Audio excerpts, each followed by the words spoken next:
و بچه تمرا ریموت همارا که برنامه دیگه سعی بکنیم مارتم ریموت همارا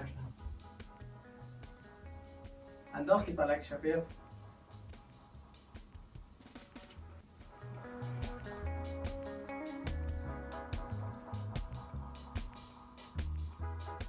و بچه چرا چینل ها نمیگیره باز من نظرم در تلویزیون دستک زده چینل هایش پاک شده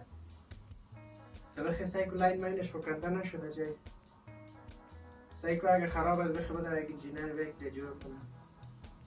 بخی که برنامه خلاص نیست لالا در این روز این دست کجا شد این جینر باش که من ببینم در این تلفون یک صفحه بود به نام افغانستان ویدیوها اونجا میمونه اگه ببینم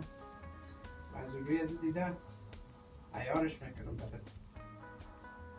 یک چاره که دیگه که مقصد بگیره تلویزیون ها دیگه دلت انجینر میری دلت در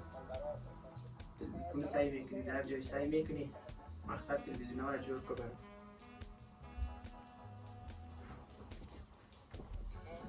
در این تلویزیون های ریسیور دار ریاست نمی باشه ما یک ماهواره دیگر انتخاب میکنیم چون اینجا مهم این نیست که